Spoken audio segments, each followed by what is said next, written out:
Welcome to Corvette Today, the podcast that talks about everything Corvette, with your host Steve Garrett, MC and DJ at one of the largest Corvette weekends in the country, Corvette Fun Fest, president of the Corvette Club of Kansas City, Missouri, and radio disc jockey at the #1 radio station in Kansas City for over 40 years.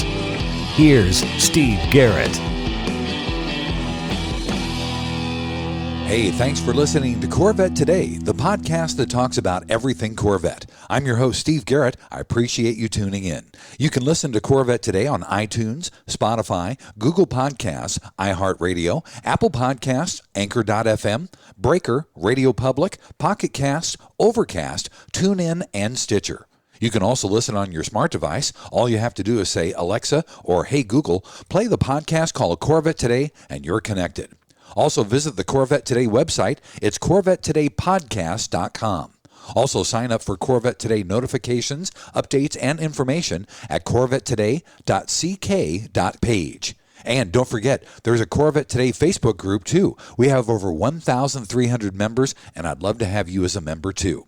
First, I'd like to thank our flagship sponsors of Corvette Today, Hendrick Chevrolet of Kansas City. Hendrick is the largest seller of Corvettes in the Kansas City area, and they ship nationwide. Visit ChevyUSA.com or call 913-384-1550. 913-384-1550. Also, MidEngineCorvetteForum.com. If you'd like to join a new vibrant forum that focuses on the new mid-engine C8 Corvette, it's free to join this friendly community. You'll meet a lot of fellow Corvette enthusiasts like yourself at MidEngineCorvetteForum.com. It's time to get the latest Corvette news and headlines with my buddy Keith Cornett from CorvetteBlogger.com. As you know, Keith is a regular guest every other week, and I'll keep you up on everything that's going on in the world of Corvette. Keith, we got a lot to get to today. We have a stop sale because of a brake sensor issue, and just a few cars were affected. So tell everybody exactly what's going on. What's the backstory with the stop sale? Yeah, it's been kind of a crazy week. We hear these terms, stop sale, recall. They sound real scary to Corvette owners, and we should take them seriously, but not everything is doom and gloom. So last week, we heard that there was a stop sale order, and it was over a contamination of a brake sensor.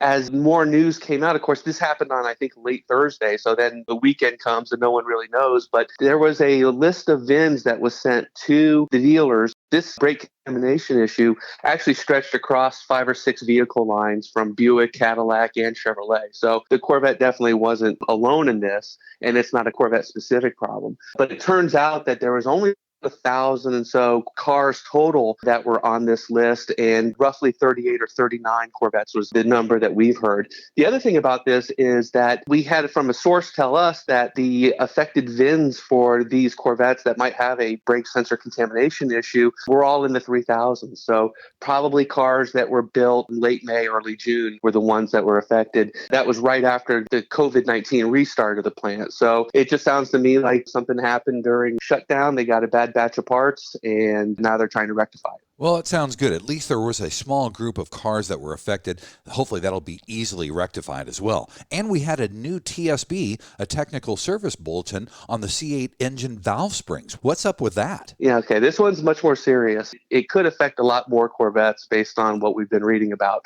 Again, a bad batch of valve springs that were spread across GM's V8 lineup. So think Camaro, Corvette, Silverado, even their Express van, all we were using these bad batch of valve springs. So what will happen is all of a sudden you'll hear misfiring. You might hear some other weird noises coming from it. Might not have the same performance. If that happens, you want to stop driving. You want to contact your dealer. The valve springs, what they'll do is they'll just replace them. They'll do some double checking on cylinder leakage and some other things like that. But yeah, this one's a big deal because the affected time period was June 1st through September 15th, which I think by our calculations is somewhere around 5,000 cars or so. Wow. That could be affected. It's not all are affected. It could be affected.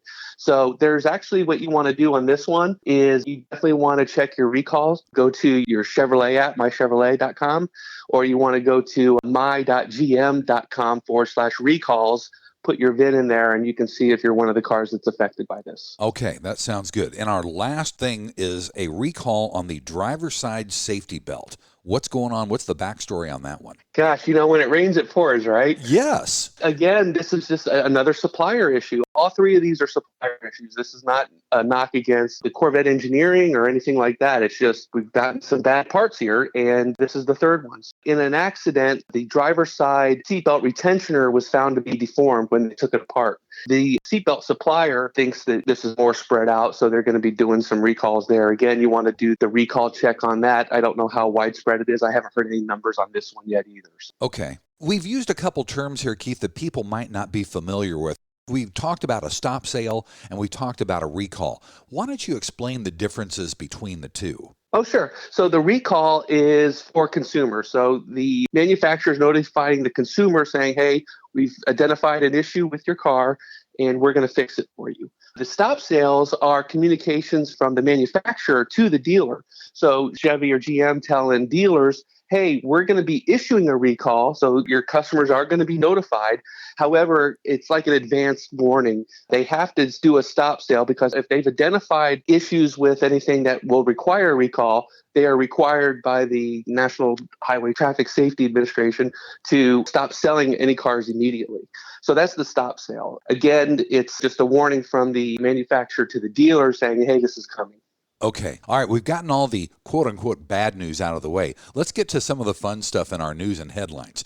Chevrolet has added a Zora logo to the windshield of the C8. It was really cool in pictures. Talk about that and explain where it is. It's a really cool Easter egg for Corvette fans. If you remember back in April of 2019, it was the very first time that Chevrolet talked about the C8 Corvette. And that was, of course, when Corvette engineer Tad Juchter took Mary Barra, the CEO of GM, for a drive in New York City. Right. And on that car was a camouflage car anyways, but hidden on the car were these little Zora heads, a picture of Zora Arkus Duntov, the very first Corvette chief engineer and the inspiration for the mid-engine Corvette. These little stickers, GM also used them to only allow people in secure areas as they were developing the car. You couldn't get into certain areas unless you had that Zora head sticker. So it was an identification that the team used as well internally. So we were all real excited when the 2020 was released. I know a lot of people were looking for, is there going to be an Easter egg here? Is there going to be the Zora head? Eventually we found it on a sticker in the door jamb that says proudly made in America.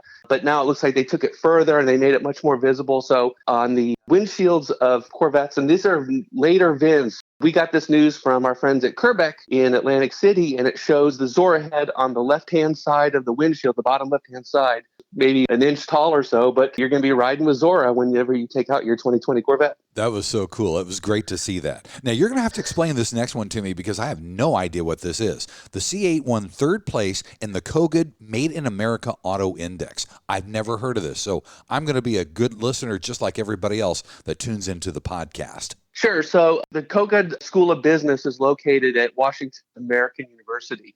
Every year there's a professor there that puts together a list of what he calls his Made in America Index. And it's a list of vehicles that contain the most American-made components, and they're ranked. But it's a little bit different. There's another study that's out there that's a little bit different the way COGID does it, is that they also look at the manufacturers and then like employees and then headquarters. So for this year, the C8 Corvette is actually number 3 on the list. I believe in 2019, we were first on the list with the C7 Corvette. Wow. But we did slide down a little bit. Number 1 was the Ford Ranger. Okay. And then number 2 was actually the automatic version of the Chevy Camaro. Huh. And then the Corvette slots 3, just 1 point down or so. If you look at the content of the C8, we've got a lot more electronics in the car. Right. For an example, I talked about the manufacturing. Our interiors are manufactured by an Italian company in Michigan. But because they're an Italian company with an Italian headquarters, we might not get the full points that an American manufacturer of an American interiors might get. So that's how it's all kind of put together. But it really does help you decide which cars are mostly American-made components. The Corvette's always done well anyways. That's true. Well, I've heard of these guys. The C8 ranked second in the U.S. News and World Report Best Convertibles for 2020. That was pretty exciting. You know, these are always fun lists for Corvette owners because it's like validation for it. Yes. Oh, if U.S. News and World Report, they love the new Corvette. They talk about it, you know, it was one of the top cars for the summertime. I think we only lost out to the 2020 Porsche Boxster. Oh. The funny thing on this for Corvette owners is if you were to go to that page and look at it, and it talks all about the 2020 Corvette, the photo that they used on their site is actually a lime green 2014 Corvette convertible. Oh. That's weird. Lime rock green, yeah. Oh my So gosh. it's like they got the car wrong, but the description was still a fun read. At least one out of the two is right, and it's still a Corvette on there, even though it's a 2014 lime rock green convertible. Exactly. Like I said, it's nice validation for the owners, but in the grand scheme of things, these things don't mean a whole lot. At the end of the day, we'll still take it, right? Exactly. And the last thing, the first C8 convertibles are arriving in the Great White North. Canada is starting to get their convertibles. I think the convertibles are going to do really well in Canada. It's cold up there, obviously, throughout the year. Many Canadians didn't buy the C7s because they had the canvas tops on it. Right. But now that you've got that hard top there, you have beautiful weather during the summertime. So I think the convertibles are actually going to be doing pretty well up there. We got this news from our friend Morgan Crosby, who's a Chevy rep at a dealer up there in London, Ontario, I believe. Nice. So he's been able to document some of the cars that come through. I think it was a Rapid Blue convertible that he ended up taking a look at. That's excellent. Well, let's take a quick break, Keith, and when we come back, we'll talk about racing and rumors with news and headlines with Corvette. You're listening to Corvette Today. Hey, honey, are you awake? I am now. I can't sleep. Since turning 50, I keep dreaming of a red door and a blue door, somehow knowing there are only choices for retirement. Okay. Through the red door, we outlive our money. We have to rely on our kids. We're stuck on a fixed income. It's terrifying. Yeah, that would suck. But through the blue door, our money outlives us. We retire on our terms. Our kids stay our kids, not our caretakers. We make work optional. Yes, that's much better. That's what I want too. But what do we do? We call True Wealth & Company at 913-653-8783. They specialize in helping successful people make work optional. They're our fiduciary blue door personal wealth managers. Hey, where are you going? It's 3 a.m. I can't sleep. I'm going to check out True Wealth & Company online at retirewithtrue.com. That blue door is going to be our retirement. 913-653-8783. Visit us online at retirewithtrue.com. Investment advice offered through True Wealth & Company, LLC, a registered investment advisor in the state of Kansas. And now, back to Corvette Today with your host and my husband, Steve Garrett.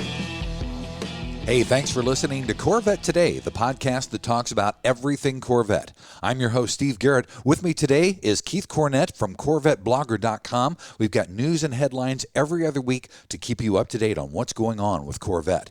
In the second segment, we're going to talk about racing and some of the rumors going on about Corvette. Keith, the first one is last Sunday, Corvette Racing had a big win at Mid-Ohio. Yeah, fantastic win for the Corvette Racing boys. The number 3 car, Jordan Taylor and Antonio Garcia, they had won the pole position. Jordan had won pole that morning, and then they raced in the afternoon, and they went wire to wire to finish in first place. This was kind of an interesting race. The Porsche team had to pull out maybe a few days before.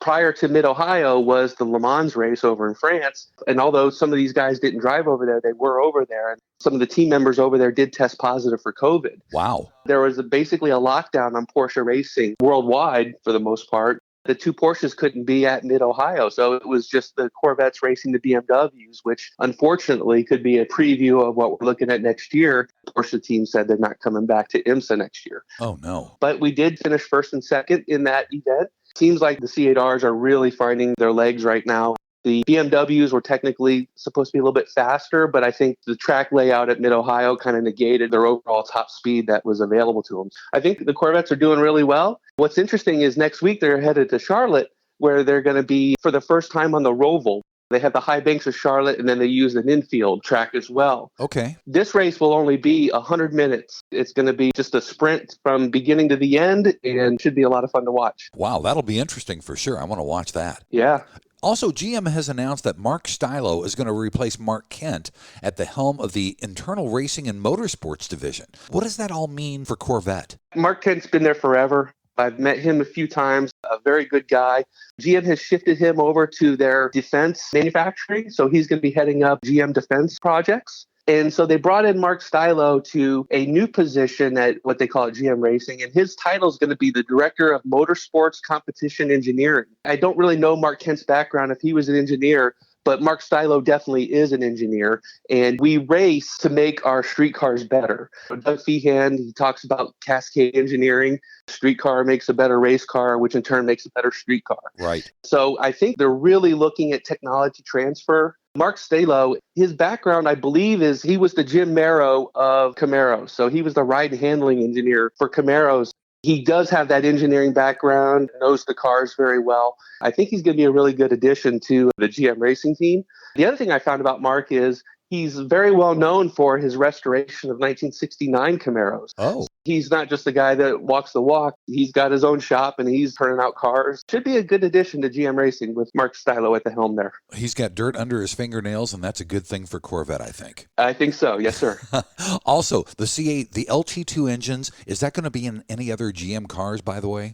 We've talked about this. Our guy, Alex Summers, actually wrote a nice blog post about this. The engines are really similar in a lot of ways, but they're vastly different in their packaging. The LT1s, the biggest problem with the front engine cars is that you had to have a really low profile because that nose sticks way out. So you had to make sure that the hood was low. And to do that, it was all about the packaging of the engine, making it as compact as possible. Right. With the LT2, you don't really have those concerns. It's in the back of the car. There's plenty of space available there. So they were able to rework some of these components and the add-ons so that the packaging wasn't as important. So we see increases, like it has a bigger airbox. The catalytic converters are different. The exhaust profile is different. They're not so constrained by making sure people can see over the hump. So it's doubtful, I think, that the LT2 will go into any other Chevy or GM projects, but you never know. And it could be the basis for another engine later.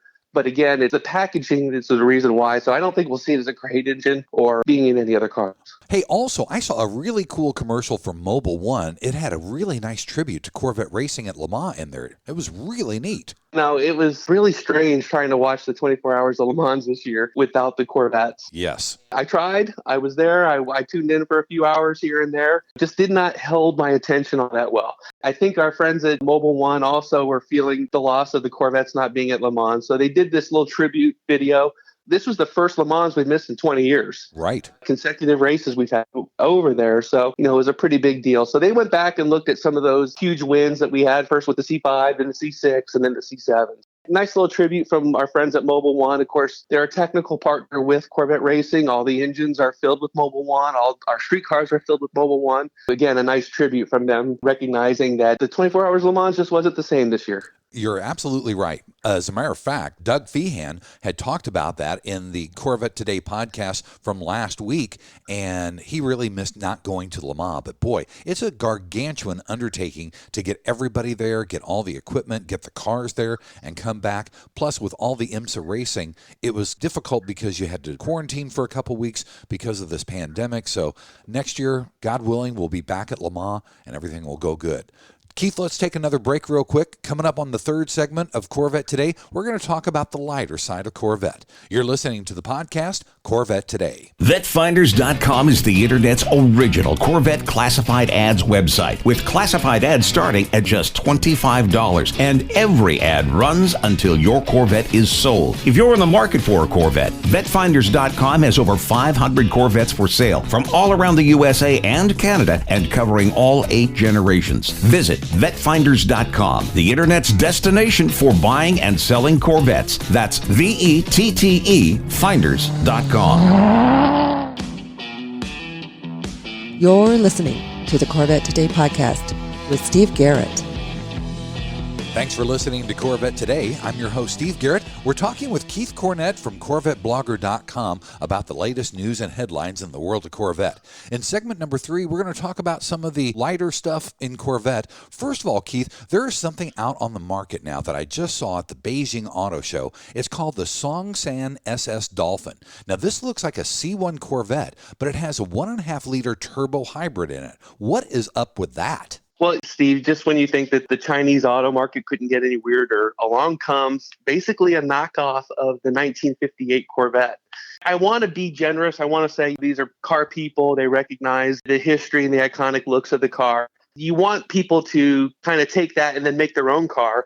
Essentially, they took a lot of the technology that they're working on in current cars and then applied it to a car that looks very much like a 1958. So is it a copycat? Is it a tribute? I don't really know the motives of these people, but the car that they had do art that are showing very much looks like a 1958. The dual headlights, the teeth on the grille, the chrome spears on the back, the wraparound exhaust with the wraparound chrome bumpers with the exhaust sticking out the back. The cars are not proportional. And if you look at the side view, it's actually quite not good looking at all. They've managed to put a hybrid interior or a hybrid motor system in here. Goes 0 to 60 in 4.9 seconds. And I think it has a range of almost 350 miles. Well, at least the Chinese are recognizing that the Corvette is very iconic, and maybe they want something like that, but kind of on their own. Maybe it's a good thing. Like I said, I can't say if it's a copycat or a tribute. I just know when I first saw it, I'm like, that is so wrong. Well, there's that too, my friend. There is that too. That is wrong. Coming up later in the month, October 15th through the 17th, if you go down to the Mecum auction in Dallas, there is a collection of low mileage pace cars for Corvette. That's a really cool deal. I'd love to go down to Dallas. Yeah, I always think about collectors that concentrate on certain cars, and there are definitely those that love the pace cars. I wonder if they were lucky to go to an Indianapolis 500 race when they were young, and it always stuck with them. Right. But yeah, there's some really nice looking low-mile cars. I think no pace car collection is complete without the first one, the 1978 Indy 500 replica in that black and silver. Yes. But then you got the most wild one ever done, which was the 98 with the purple and the yellow wheels. Right. Very low miles on these cars. Looks like the collector really took care to make sure that they were protected. And what happens when collectors decide to sell? Sometimes you can put together a nice little sideshow at an auction. So Mecum's real good at this. They'll have collections and they'll feature them. So there's 6 different pace cars. All 5 of them are from the Indy 500. And then there's a 6th car that was used at Daytona for a Daytona race. Oh. But for people that love pace cars and want some of that history, I think a couple of the cars were actually used at the track as track cars, as we like to call festival cars. It's a nice piece of memorabilia. And at the end of the day, they're all for sale. So that's really, really cool. I like the people that put together these collections, and I think of all the time that they spent finding the cars and just the right one to bring in. And so this one's a good one. Yes, absolutely. And speaking of very, very cool, and this is kind of random, the original seats from the Motorama Corvette back in 1953 are for sale. You can buy them. This one kind of just, again, sprung up out of nowhere. They're for sale by a guy listed as an NCRS top flight person, and he claims that these are from the original prototype. So we know that Corvette has one of the original prototypes. Apparently there was 5 of them done. 3 of them were used for testing and engineering purposes, and then 2 of them were used on the show circuit. These seats are supposedly from the very first car. So what had happened was they had these cars as a prototype, and then when they started doing the actual production of the 53s, they went back to the prototypes, took out some of that pre-production material like seats and put in the regular production seats. These original seats were supposedly discarded. Somebody grabbed them and saved them. They're beat up. They look like hell, but yet they're supposedly from that very first prototype that ended up being the 1953 Corvette. Wow. So they were on for sale for $90,000, and I do see that they are taking offers. So you can make an offer on them. There's some questionality about, are these the original ones? There's some pictures that show that they could be. Again, you just want to do your due diligence if you decide you're going to add these to your man cave. Boy, that's for sure. Hey, Hennessy has a C8, and they raced a Rolls-Royce Wraith. That was a pretty cool video. You got to give it to Hennessy. They'll put a car against another car, and it doesn't matter what it is. We've seen they have an in-house C8. The only modifications that car has had is it has their custom exhaust on it. Oh. For the most part, everything else is stock. And they put that car up against everything. A C7 Z06, that Jeep Trackhawk, the 700 horsepower engine, a Huracan. And of course, I think somebody just brought by a Rolls Royce and said, hey, let's take it out to the track and see what it can do. And if you just saw that car driving around by itself, there's nothing really next to it that would allow you to judge it. But you put that Corvette next to it, and you can see that, man, it's a big car. And even though it's got, I think, a V12 in it, it was no match for the Corvette. No kidding. That's awesome. Hey, and finally, MotorWeek did a modern-day review of the 1963 Split Window Corvette. That was fun to watch. Steve, we grew up on MotorWeek. We didn't have the luxury of all these automotive shows on 24/7 when we were growing up. It was always Sunday mornings. It'd be on some PBS station, or Saturday mornings on a PBS station that MotorWeek would come on. Yes. They have a new video out this week. It shows a Riverside Red 1963 Stingray coupe testing and driving through nice countrysides, and they're talking about the various engines that were available from the 327 and then the fuel injection motors. They just kind of went through some of the engineering and the mystique of the car, broke it down very nicely. for people that might not know a lot about these 63s, it was a nice way to get educated on it. That was really cool. And that's with the Corvette that got me into the brand itself. So I actually watched that multiple times. It was pretty fun.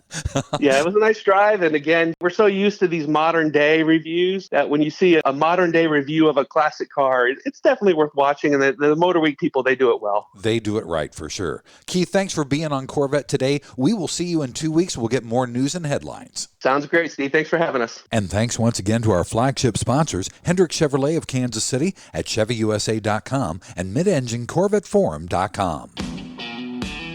You've been listening to Corvette Today with Steve Garrett. If you'd like to contact Steve with any thoughts on the podcast or ideas for guests on Corvette Today, you can email him at stevegarrettdj@gmail.com. That's stevegarrettdj@gmail.com. Garrett has 2 R's and 2 T's. Or connect with Steve on social media on Facebook, Twitter, or Instagram using @SteveGarrettDJ. Thanks again for listening to Corvette Today.